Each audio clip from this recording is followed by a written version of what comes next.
arasında var. Kalas gibi adam. Nedir? Yontulmamış adam. Onu ne yontacak? Kur'an yontacak. Zikir yontacak. Tefekkür yontacak. Kibir tarafını yontacak. Gurur tarafını yontacak. Enaniyeti, benliği yontacak. Bozuk ağızlığı yontacak. Boş boğazlığı yontacak. Onun baltası zikir, tilavet, salavat. Ondan sonra Resulullah sallallahu aleyhi ve sellem Efendimizin huzurundaymışız gibi bir edep içerisinde ey Allah'ın Resulü, ben senin ümmetiyim. Kur'an tarihte yaşayan ümmetiyim. Görüyorsun halimi. Kıyafetine belki seni yansıtamadım. Ama ne olur, şöyle bir geri verirsen bizim eve, gönül elimize, sen burada olduğun sürece gözüne sahip çıkarım. Gözüne sahip çıkamayanın gönlüne Resulullah Aleyhisselam durmayacaktır. Sen gönül sarayıma konuk olursan kulağına sahip çıkarım. Diline sahip olurum. Eline sahip olurum. Öfkeme sahip olurum. Sonra seninle beraber yürekleşirim. Sen hep güler yüzlüydün. Güler yüzlü olurum. Ben öyle aile tanıyorum ki, bilhassa çok var, üniversitelerde çok olur. Öyle aile tanıyorum, oğlu veya kızı. Kur'an-ı Kerim öğrendi diye çocuğu dövüyor adam ya. Ben seni üniversiteye bunun için mi gönderdim diyor. Bir kız baktım ağlıyor, üniversite kızı. Niye ağlıyorsun dedim. Dedi benim başım örtülü okuldan atıyorlar. Dedim sabret, ne yaparsın? Sen biliyorsun ki Hazreti Sümeyye'yi iki parçaya ayırdılar. Sen başına örtüyü koyunca bunu kabullen baştan. Hocam benim sorunum o değil. Eve de gidemiyorum. Niye? Beni örtülü eve babam da almıyor. Neye gideyim diyor. Böyle aile var. Mutlaka siz de biliyorsunuzdur. Ama öyle aile var ki oğlu kızı Kur'an okudu diye, Allah dedi diye sevincinden deli oluyor. Deli oluyor. Anlattı bir arkadaşım. Dedi ben üniversiteyi tezini bitirdim. Artık ağzım söz yapmaya başladı. Bir şeyler söylemeye başladım. Bir ilçeye tayin oldum öğretmen olarak ve bir cuma günü Müftü Efendi bana vaaz verir misin dedi. Olur dedim, çıktım vaaza. O hafta babamla gelmişti. Ve babam ilk defa yanıma geliyordu, evime geliyordu. Benim de vaaz verebileceğini hiç dinlememişti. Gittim, Hoca Efendi cübbeyi verdi, sarığı verdi, giyindim, adama benzedim. Çıktım kürsüye, oturdum.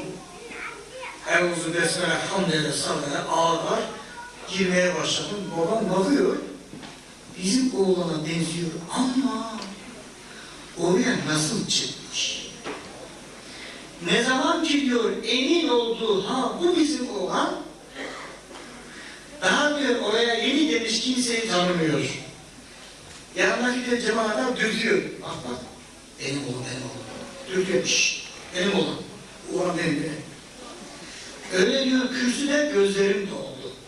Benim oğlum, benim oğlum. Böyle babalar da var. Oğlum oraya çıkmış, sohbet ediyor, vaaz ediyor diye. Ama bunları susturanlar da var. Biz artık madem ki kalas idik, yontulmaya başlandık, susturanlara beddua etmeyeceğiz. Ne yapacağız? Ya Rabbi onları da bir vesileyle yontuver kenarından kıyısından. Bu ağızdan bela çıkmayacak. Beddua hiç çıkmayacak. Çünkü ayet okuyacağım dedi. Demin baştan okuduğum ayetin ikinci bir kısmını daha okuyacağım. Şimdi siz bu akşam buraya geldiniz. Burada alem yapılıyor. Peygamber alemi. Millet alem yanlış anlıyor. Asıl alemci biziz ya. Biz alemciyiz. Hem bizim alemde kavga yok, pislik yok, kötülük yok. Bu alem diye de nedir? Peygamberli alem, sahabeli alem, dualı alem. Eve gidince neredeydim? Alem yapmadan geliyorum derseniz bazıları bu sakallanın. Ayıp, ayıp yerler. Alem yapıyoruz biz burada. İşte bu alem ne biliyor musunuz? Rabbimiz bize böyle bir alemi sevdirdi. Burada, şu saatte, bu sahnede kim bilir ne kötülükler sahneye konabilirdi. Orada kim bilir ne hatalar, ne isyanlar işlenirdi. Allah-u Teala size de acıdı, bize de acıdı, rahmet ve merhamet elini uzattı. Ve bunu uzatırken bir buket gül verir gibi, işte delikanlımızın takdim ettiği, belki hayatımızın en anlamlı buketi olan, orada çiçekleri gördüm, tek tek söylemeye dilim varmıyor. Bilhassa şöyle yan tarafta bir çiçek beni çok bir yerlere götürüyor. Eski değil, eskimeyen arkadaşlar onlar. Eski olur mu? Bunların hiçbir eski değil. Ben bir şey götürme huyum yok. Bunların hepsini götüreceğim. Ona göre. Bunları bırakmam burada. Öyle bakmayın boşuna, size vermeyeceğim. Bunlar, çünkü bunlar çok kıymetli. Altının kıymetini sarraf bilir. Bırakın da bu işin sarrafı ben alayım. Evet, onun için unutturmayın bana bunları. Allah merhamet etti, rahmet etti, bir ayet gönderdi. Ayetler çok, hepsi birbirinden güzel.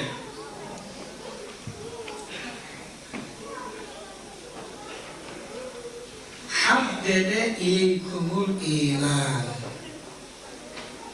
Habbebe ileykumul iman. Size imanı Allah sevdirdi. İmanı size Allah sevdirdi. Ve zeyyenehu fi kulubikum. Onu, o imanın gereği olan ameller işleyerek kalplerinize süsledi, zinetlendirdi. Ve siz namaz kılmaktan zevk alır bir hale geldiniz. Namaz bir nur oldu yüreğinize. Oruç bir nur oldu. Sakal bir nur, örtü bir nur, ahlak başka bir nur, her şey bir nur oldu. Allah sevdirdi. Sevdiren Allah'a hamdolsun. O ayeti kerimeyi hayatıyla bize gösteren Resulullah'a, ashabına salat ve selam olsun. Biz kötülük yapmayız. Füskü fücur işlemeyiz. Şunları bunları yapmayız. Hayır. Biz kimiz? Ve kerrehe ileykumul küfre vel fusuka vel isyan. Ve kerrehe ileykumul küfre vel fusuka vel isyan. Allah size çirkin gösterdi, kerik gösterdi, isyanı, fasıklığı, küfrü, onlara giden yolları. Eğer biz Müslümanlar olarak bu tarzda bir hata yapmamaya çalışıyor, yani haramlara elimizi, dilimizi, kulağımızı, gözümüzü, gönlümüzü toptan uzatmıyorsak, anlayın ki Rabbimizin rahmet ve merhamet eli bize uzanmış. Eğer biz namazımızda, orucumuzda, kıyafetimizde, zikrimizde, şükrümüzde bir abide şahsiyet olarak yetişmeye çalışıyorsak, anlayın ki Allah-u Teala'nın rahmet ve merhamet eli üzerimizdedir. Ayet-i kerimede Resulullah Aleyhisselam'ın çok yönü bize tanıtılır. Ahzab suresinin 21. ayet-i kerimede de onun örnekliğine işareten usvetun hasenetun buyurur Allah. Sizin için en güzel örnek. En güzel örnek. Bu ayet-i kerimeyi okuyunca ben şimdi nefsimle konuşacağım. Siz de nefsinize konuşun. Sizin için en güzel örnek. Siz kim? Ayete bakalım. Bismillahirrahmanirrahim. لَقَدْ كَانَ لَكُمْ فِي رَسُولِ اللّٰهِ üsvetun hasenetun. Allah'ın Resulü'nde sizin için en güzel örnek var. Rabbimiz siz kimsiniz açıklıyor. Biz kimiz? لِمَنْ كَانَ يَرْجُ اللّٰهَ وَالْيَوْمَ الْآخِرَ وَذَكَرَ اللّٰهَ كَثِيرًا. Şartları var. Resulullah kime örnek? Allah-u Teala'ya ve ahiret gününe kavuşmayı umanlar. O güne iman edenler onlara örnek. Başka? Allah'a iman, ahirete iman, o gün Allah'a kavuşma noktasında bir sorunumuz yok. Elhamdülillah. Evet, ayet bize bahsediyor. Sevindik, mutlu olduk ama biraz devam edince bir ürperti alıyor bizi. Ve zekerallaha kesira. Allah'ı çokça zikredenler için. Çok, az değil. Kesira. Kesir, çok. Burada imtihanı kaybediyoruz. Çokça Allah'a zikredemiyoruz. Allah'ı zikretmek sadece Allah demek değil. Zikrin çok pratik manası hiç unutmamaktır. Hiç unutmamak. Yüreğin bir kısmını değil, tamamını Allah'a vermek. Hocam nasıl bir şey o? Bir anlayabilsem, bir anlayabilsek kurtulduk demektir. Allah anlamayı nasip etsin. Anlamayı, idrak etmeyi ve yaşamayı nasip etsin. Bakınız anlayanlar nasıl anlıyorlar? O peygamberin can düşmanları, kan düşmanları, din düşmanları gün gelir onlara iman nasip olduğu zaman onların hayatına Resulullah nasıl doğuyor? Onların hayatına peygamber nasıl doğuyor? Her yerde verdiğim, çok da sevdiğim, şefaatini ümit ettiğim, onun için devamlı sahibine getirdiğim bir dev şahsiyetten örnek vereyim. Siz Ebu Cehil'i bilirsiniz. İçinizde Ebu Cehil'i seven var mı? Yok. Niye sevmiyorsunuz? O peygamberimize çok zulüm etti. O peygamber değil de ümmetin Firavun'uydu. Ama onun çocuklarından, oğullarından birisi de İkrime. Bu İkrime Hazreti Peygamber'e düşmanlıkta babasından beter. Korkunç düşman. Yapmadığını bırakmıyor. 13 yıl Mekke döneminde buradan telaffuz edemeyeceğim, imanını tehlikeye düşürecek kadar sert şeyler yapıyor. Medine'ye hicret yapılıyor. Bütün savaşlarda en başta. Kaç tane can dostunu öldürüyor. Kaç kişiyi yaralıyor. Kaç aileyi perişan ediyor. Ta Mekke fethine kadar. Mekke fethi Hicri 8. yıl. 13 yıl Mekke dönemi. Fethe kadar 8 de Medine'ye eklesek ne yapar? 13, 8 daha 21. 21 yıllık kalp düşman. Korkunç düşman. Ama takdir-i hüda Mekke fethi esnasında uzun hikayedir. Öyle girmiyorum.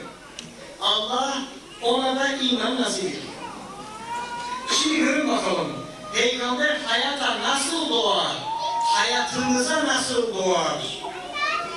Bunu dinleyince, ben de buradan bunu aktarırken içimden bir feryat, senin hayatına ne zaman doğacak?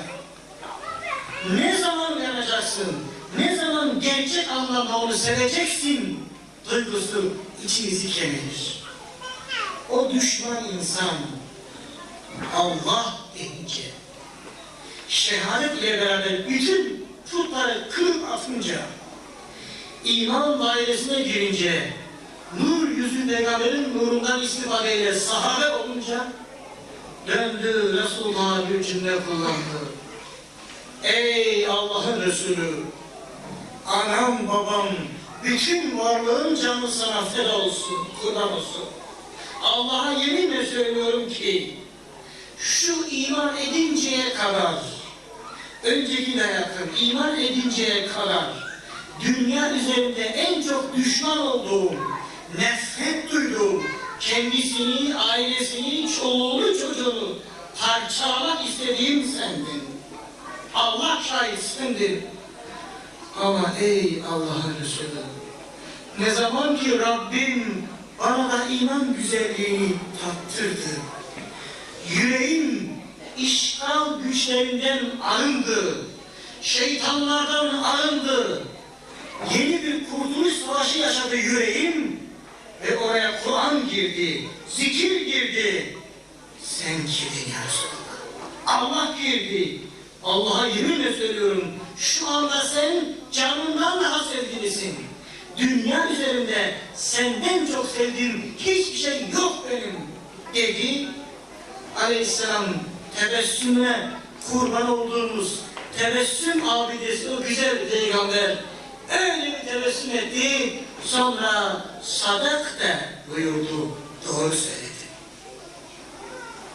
Burayı okuyunca, şuraya yazınca yüzümüze gözümüze bulaştıra anlatmaya çalışınca ezile diyorum ki ya Rabbi, biz hiç müşrik olmadık, putlara tapmadık.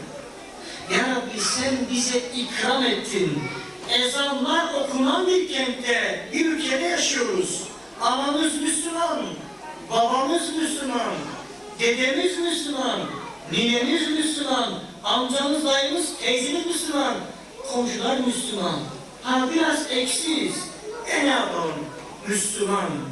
Ama buna rağmen yüreğimizi yokladığımız zaman veya bir tıp doktoru tabiriyle yüreğimizi söküp masaya yatırdığımız ve içini açarak içine baktığımız zaman ya Rabbi orada seni görememenin, peygamberi görememenin, sahabeyi görememenin, Allah dostlarını görememenin ezikliğini, çilesini yaşıyoruz. Aranızda gören vardır. Görenlerin yüzlerinden bellidir, özlerinden bellidir, sözlerinden bellidir, kıyafetlerinden bellidir. Bir Allah dostuyla karşı karşıya gelip onun nazarıyla arındığında, temizlendiğinde insan nasıl bir kat kat miraca yükseliyor. Bir tek bakış, bir nazar nasıl yıkıyor insanı bir Allah dostunu. Ey insanlar, düşünün ki peygamber baksan ne olur? Resulullah bize baksan ne olur? Nasıl arınırız değil mi? Nasıl arınırız? Onun bize bakması için Hazreti İkrime'nin hayatına doğduğu gibi hayatımıza doğması lazım. İman etti İkrime. Fidâke ebi ve ummi ya Resulallah dedi. Ona bağlandı, ona sevdalandı. Ondan görev istedi. Aleyhisselam İkrime'ye müthiş bir görev verdi. İkrime, git filanca beldede olan o büyük putu kır. İkrime imandan önce, İslam'dan önce put yapan, put satan, tabiriyle put bakanlığı yapan düzeyinde bir adam. Git putunu kır dedi. İkrime atına bindi, atını şaha kaldı gidiyor. İleri gitti bir hanım, dur dedi, önünü kesti. Yüzü gözü sarılı bir hanım. Dur İkrime nereye? Dedi aceleyle önümden çekil. Resulullah bana bir görev verdi, onu yapmaya gidiyorum. Hanım açtı yüzüne. Baktı Ümmü Hakim. Ümmü Hakim karısı. Kendisinden önce iman etmiş ve kocasını İslam'a kazanmış büyük hanımlardan bir hanım Ümmü Hakim. Dur İkrime dedi. Nereye böyle?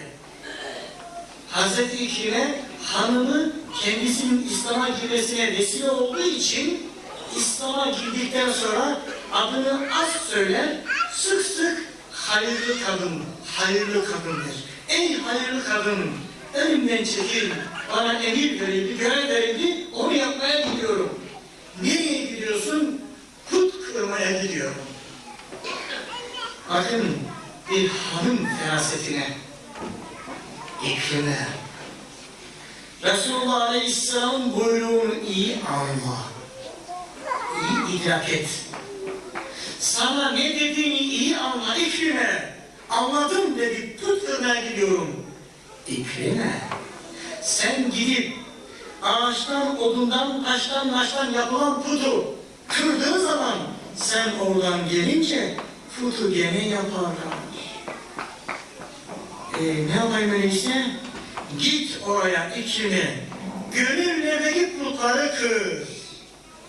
Gönül putlarını kır. Onlar o taştan putu kendileri kırar. Gönül putunu kır İkrime. Resulullah sana bunu söylemiş. Git tebligatını yap. Anlat insanlara, gönül putunu kır. Onlar o putu kendileri kıracaklardır. Ey hayırlı kadın, ey sevgili hanımım diyecek. Sen ne yüce bir insansın ki, ne kadar inceliği anlamışsın. Haşa dedi, incelik benden değil, yoluna kurban olduğum peygamberindendir, Allah'ındandır, dinimdendir. İçimizdeki putları kıramadığımız sürece o peygamber puthaneye girmeyecektir. Değil mi? Puthaneye girmeyecek. Şunları bir kıralım inşallah. Onu kırarsak o gelecek. İşte onu kırmanın yolu Allah-u Teala'yı çokça zikretmek. Halk tabiriyle, bizim anlayacağımız tabiriyle Rabbimizi hiç unutmamak. Zikrediyor. Allah'ımız büyük. Her şeye gücü yeter. Korkmayın. Hiç kimseden, güçten korkmayın. Allah'ın üzerine güç var mı Allah aşkına? Ama niye eziliyoruz? Gönüllerimizi putlar istila etti. Makam putları. Para putu, dünya putu, eşya putu, gurur putu, kibir putu, her birimizin kendimize özgü gizli putlarımız var. Onlar Rabbim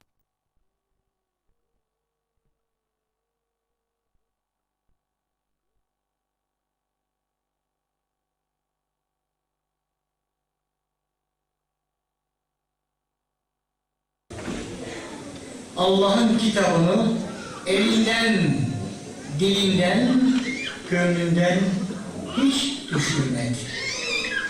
Üstelik o zaman bugünkü gibi güzel ciltlenmiş Mushaf-ı Şerif de yok.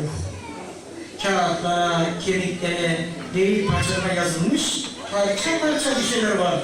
Onları elinde bulundurur içine, onları böyle yumuşak kağıtlar nerede? Ve atının üzerinde seferden sefere, zaferden zafere koşarken bunları çıkarır. Yürüme anında, gitme anında okuyor, vuruşma anında yerleştiriyor, vuruşuyor, her fırsatta Allah'ın kitabını okuyor. size sormak istiyorum. Bugün Kur'an okuduk mu? Bugün Allah-u Teala'yla beraber olduk mu? Dün Kur'an okuduk mu? Önceki gün Kur'an-ı Kerim okuduk mu?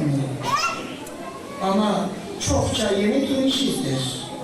Hocam inşallah Cuma gelsin, Cuma günü ben okuyorum Kur'an-ı Kerim'i. O zaman yemek de yiyelim, Cuma günleri yiyelim. Suyu da Cuma günü içelim.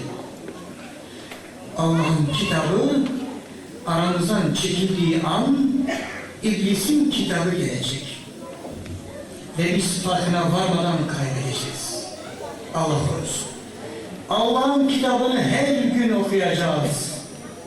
Ve Peygamberden bize ne var diye sorulduğunda Allah'ın kitabı var. Onun sünneti var. Ahlakı var. Adabı var. Diyebileceğiz. O ahlakla, o adapla hayatımıza yeni baştan yön vereceğiz, renk vereceğiz inşallah. Saate bakınca fark ettim. Böyle muhabbet olunca saatte anlaşılmıyor. Maşallah sabırla sebaplarını dinliyorsunuz. Ve tabi oradaki muhabbet de buraya geldiği için bize bir şey yok. Oradan geliyor. Bak terbi bastı yavaş yavaş. Demin üşüyorduk. Isındık. Yüreklerimiz üşümüştü. Yürek, beden üşürse soluk alırsınız, 2 iğne bir ilaç biter, iyileşirsiniz. Yürekler üşürse kokarız. Yüreklerimiz üşümüş, beyinlerimiz üşümüş, gönüller dolmuş. Ama şimdi görüyoruz ki yüreklerden yüreklere bir muhabbet sıcaklığı esince havada değişiyor, mana değişiyor, mekan değişiyor. Evet. Hazreti Peygamber'in hayatımıza doğması 1 saatlik, 2 saatlik, 3 saatlik konferans değil.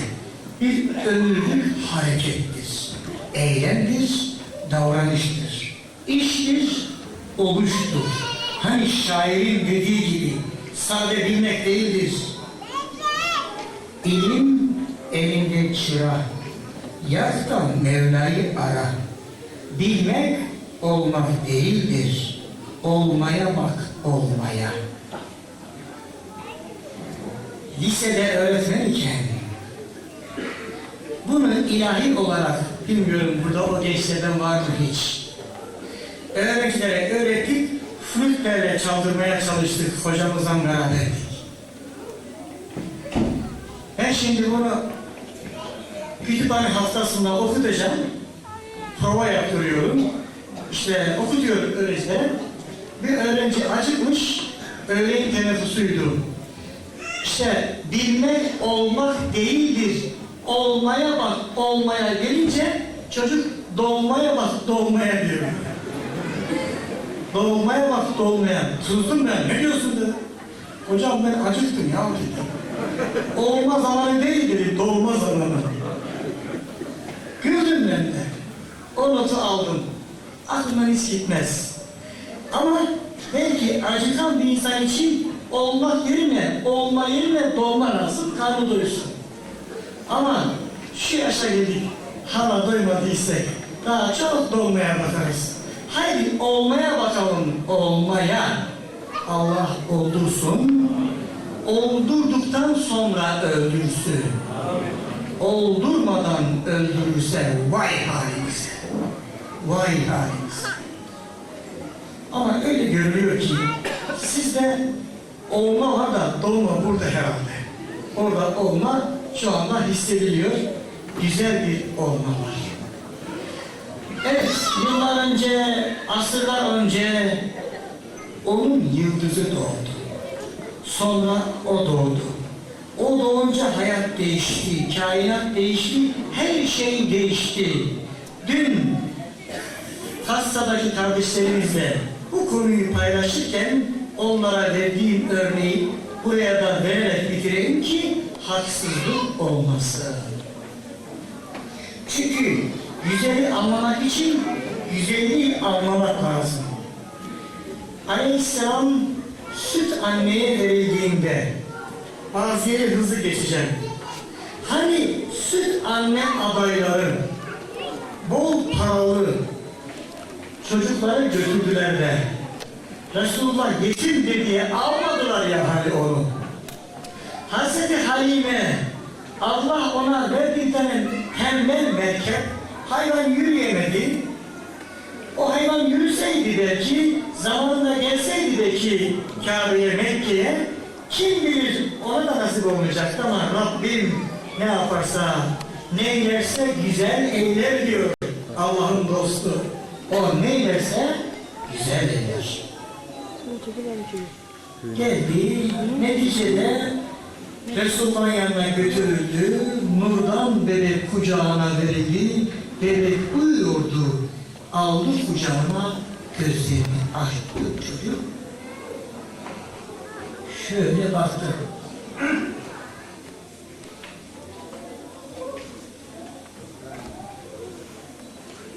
Öyle bakınca Hazreti Halime aman Allah'ım dedi. Bu ne güzellik. Bu ne güzellik. Gözlerinden yüreğine indi. Bağrına bastı. Hanımcığım dedi, ben bu çocuğu istiyorum. Senden fazla para da istemem, bunu götüreceğim. Hazreti Halime bir bakışta anladı. Göz vardır hakkı görür, göz vardır çapağa takılır kalır. Gözler çapaklara takılmayacak. Göz köprüsünden geçip gönül okyanusuna dalış yapacak ki inciğinle canı çıkarsın. Öyle çapağa takıldı mı veya gözlük camına takıldı mı ondan fayda yoktur. Aldı çocuğu, bindi merkebine, yola koyuldu. Merkebe bir şey oldu. Hayvan canlandı, onuru yürümeye başladı. O kadar ki daha önce gelip zengin çocukları alarak geriye dönenlere yetişti, onları geçti. O kadınlar dediler ki ey Halime, yavaş biraz sen merkep değişti mi, ne yaptın? Bizim altımızda en iyi merkepler, en pis atlar var, hepsini geçtin sen. Hepimizi geçtin. Ne yaptın, değiştin mi? Değişmedim. Değişmedim. Ben bir cevher aldım. Bir şey aldım belki altındaki hayvan değişti. Merkep anladı taşıdığı yükün kim olduğunu. Nuru taşıdığını anladı, hayvan canlandı gitti. Gökteki bulut anladı, şemsiye oldu. Güneş anladı, tebessüm etti. Her şey, Halime memleketinde her şey değişti. Kuru ağaçlar yeşerdi. Kuru kuyulardan ırmak ırmak sular çıktı. Yürüyemeyen koyunlar, keçiler süt verdi. Halime evi bolluğa, berekete kavuştu. Ama sağa doğruda kuraklık vardı, sıkıntı vardı. Dediler ki halk, haydi bir duaya çıkalım, yağmur duasına çıkalım, yağmur yağsın, yanıyoruz dediler. Ama kaç defa çıktık, yağmur yağmadı. Halime'nin evindeki Mekkeli çocuğu da alalım. Onun için yağmur yağar. Henüz İslam yok. Ama o çocuğun herhangi bir çocuk olmadığını onlar da anlamışlar. Uzatmayalım. Hazreti Halime onlara vermedi nur yavrusunu. Kucağına aldı, bağrına bastı, çıktılar bir yere. Herkes dua ederken ortak bir cümle kullanıldı. Mekkeli çocuk hatırına dediler. Mekkeli çocuk hatırına yağmur dediler. Mekkeli çocuk nurdan emeğiyle çıkarmış, hani kumdandaki çocuğu düşünün bebeği. Ellerle böyle sallarken elini şöyle kaldırıverdi, aşağı doğru çeviriverdi. Güneş ortalığı yakıp kavururken, bir yumruk kadar bile bulut yokken bir anda ortam bulutlandı, el aşağı döner dönmez oluktan boşalırcasına, bardaktan boşalırcasına yağmur yağmaya başladı. Gök anladı, yer anladı, bindiği merkep anladı, dokunduğu ağaç anladı, kuyu anladı. Biz anlayamazsak bize yakışıyor mu? Ağacın hayatına doğdu, ağaç yeşerdi. hayvanın hayatına doğdu, hayvan canlandı. Müslüman hayatına peygamber doğmaz mı? Nasıl olur? Ama öyle görünüyor. Gel ey peygamber bahardır diyor ya şair. Bahardır işte. Bizim için bahar peygamber.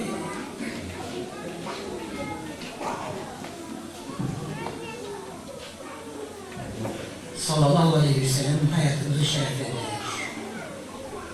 Onunla şereflenmek, o şerefliği şerefle misafir etmek, yakasından yapışmak, hiç bırakmamak. Aramızda o ki hataen namazlarda kusur olanlar varsa, o ki kıyafetlerinde kusur olanlar varsa, ola ki günlük Kur'an okumada eksiği olanlar varsa, Allah ve Peygamber aşkına, bu gece hürmetine, Peygamber hürmetine, haydi kalas olan kısımlarımızı yontalım ve şöyle hizaya tam yere geçmiş Resulullah'ın şöyle tebessüm edeceği ümmeti olma kıvamına girelim. Her birimizi bu duyguyla, bu düşünceyle selamlarken böyle bir güzelliği, böyle bir tatlılığı, böyle bir muhabbeti yaşamamıza vesile olan artık tek tek isim sayıyorum. Önce Allah'a hamd ediyorum. İmkanlar, fırsatlar lütfettiği için. Sonra onun peygamberine, o güzel Nebi'ye, sevgililer sevgilisine, gönlümüzün sultanına, misafirimize, ehli beytine, al ve ashabına salat ve selam ediyorum. Her birimizi bu salatla, bu sevgiyle, bu muhabbetle selamlarken sözlerimizdeki güzellik, güzeller, güzelliğin güzelliğindendir. Eksiklik, noksanlık, kusur bizdendir. Eksikliği, noksanlık, kusuru burada bırakın. Güzelliği, özelliği, tatlılığı alalım, hep beraber evimize götürelim. Resulullah Aleyhisselam'ın sizinle gelmesini istiyorsunuz değil mi? İstiyoruz değil mi? Öyleyse ona bir selam gönderelim, bir selam gönderelim, o da bize cevap verecektir. Es-salatu vesselamu aleyke ya Resulallah. Es-salatu vesselamu aleyke ya Habiballah. Es-salatu vesselamu aleyke ya Nebiyallah. Es-salatu vesselamu aleyke ya seyyidel evveline vel ahirin. Velhamdülillahi Rabbil alemin diyor. Her birinizi tekrar saygıyla, sevgiyle, muhabbetle selamlıyoruz.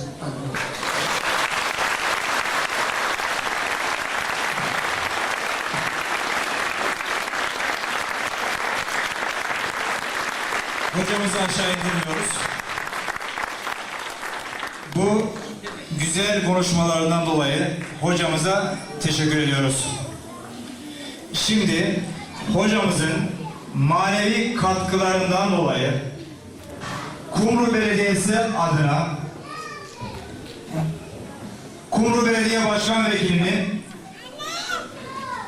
Mahmut Çatı'yı plaketini vermek üzere kürsüye davet ediyorum.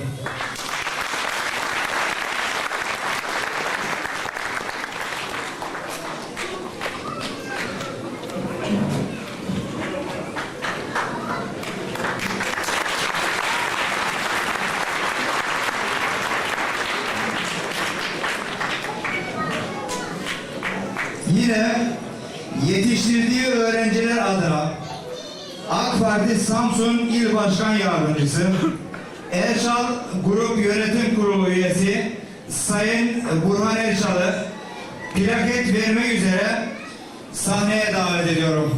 Arz ederim.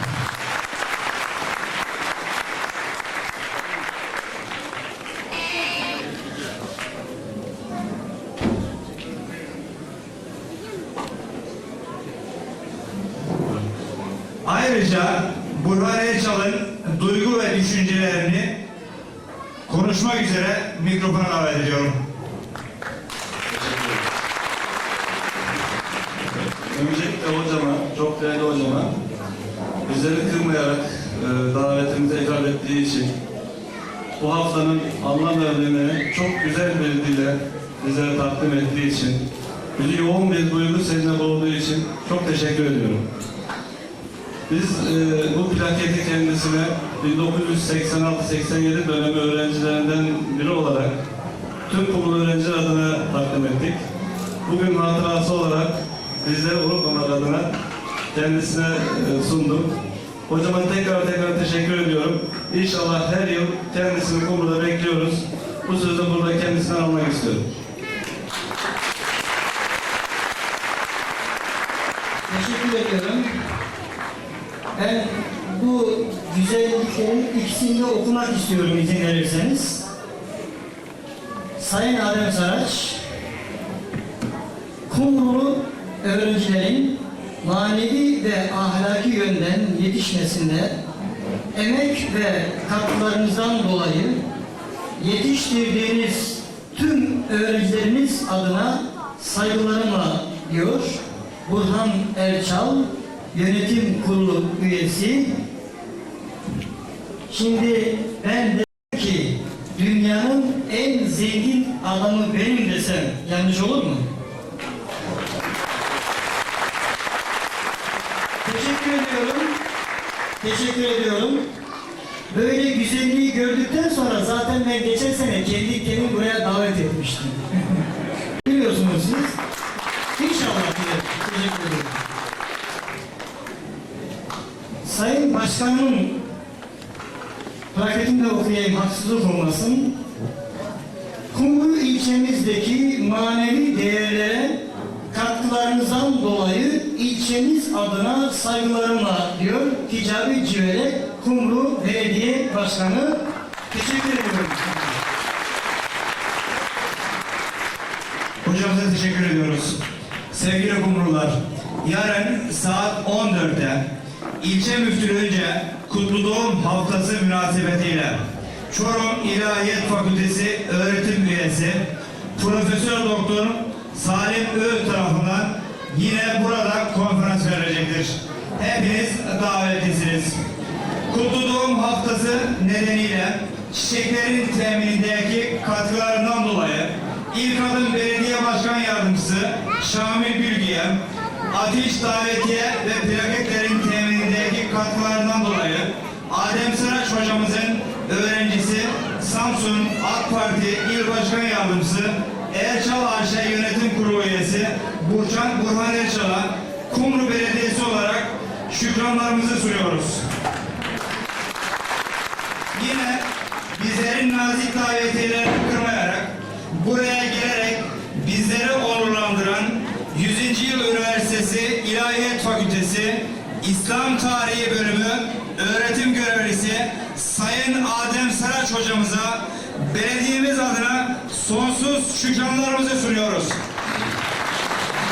Yine gecemize gelerek bizleri onurlandıran, uzaktan ve yakından gelerek siz Kumru halkımıza, Kumru Belediye Başkanı adına teşekkür ediyor, saygılar sunuyoruz. Hayırlı akşamlar.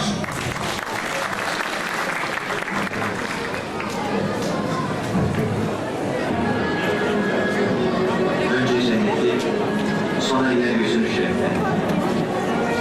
Adem nuruna affedildi. Arafat affaşardı. Sen yok. Ruhun gemisindeydin.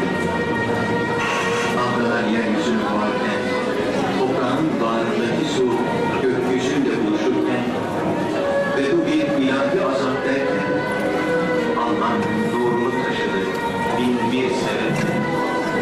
Kurban nurunu selamlar. Evet.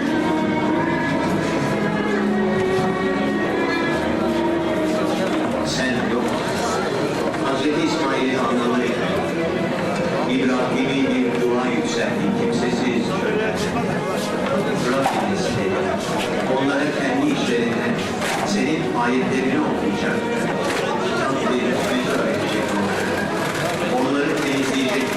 geçici gökten. Amin dedi 18 bin alem. Nurunla aydınlanan minicik ellerini semaya kaldırarak amin dedi İsmail. Bir nur da amin diyerek ayağa kalktı. Medine'den adı kurutulan bir amin yapılan sevk.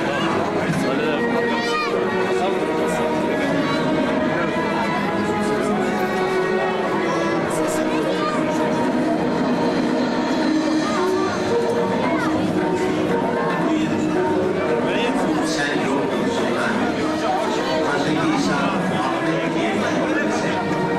Alemlerin efendisi diye sana seslendi. Artık ben sizinle çok söyleşmem dedi Havari'de. Çünkü bu alemin reisi geliyor. Bekleyin, Ahmet geliyor. Kainata rahmet geliyor.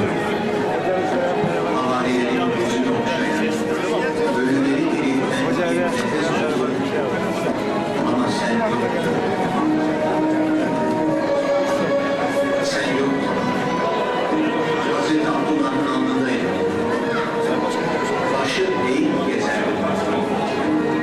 Kuteyle göklerden seni sorardı. Bana seni arardı semada. Anneler kız çocuklarını hep ağlayarak sevdiler. Ağlayarak süslediler ölüme.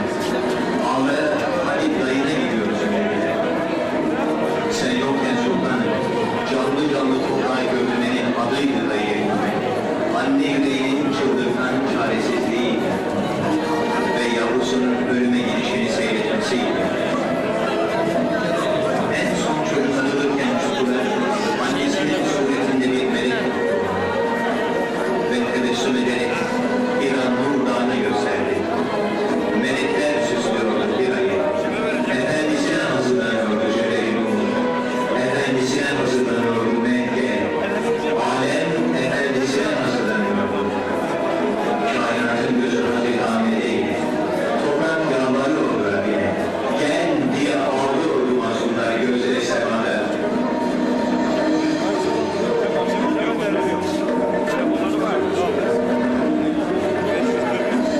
Ve bir gelişin vardı ya Resulallah. Bir inişin vardı yeryüzüne. Önünde Cebrail, ardında yalın kılıç melekler. Bir inişin vardı yeryüzüne. Yetimler en huzurlu geceyi geçirdiler. Öksüzler annelerini sarıldı, doya doya. Sonra bir sessizlik kapladı seher vakti. Her şey susmuş olmuştu. Hadi diyordu yıldızlar, hadi diyordu ay. Kainat bir isim duymak istiyordu. Ve bir ses yükseldi Amine'nin elinden, Muhammed, karanlıklar aydınlığa bıraktı yerini. Muhammed, melekler öptü o nurdan ellerini. Muhammed, seni yaratan Allah'a kurbanız ey dürriyetler. Sana o adı veren Rahman'a kurbanız. Artık sen vardın. Susuz topraklara rahmet etti seninle. Annenden sonra anne Halime sevindi seninle. Yağmur ihtiyaç var. Kaldır şehadet parmağı. Yağmurları sarsın Allah. Sonra tüm ağacın yaprağını yanında yürütsün Allah. Yeter ki sen iste. Sen iste ya Resulallah. De ki ben kimim? Dağlar, taşlar dile gelsin. İlsiz çocuklar ellerinden tutup Ente Resulullah desin. Sen vardın,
var ne baban.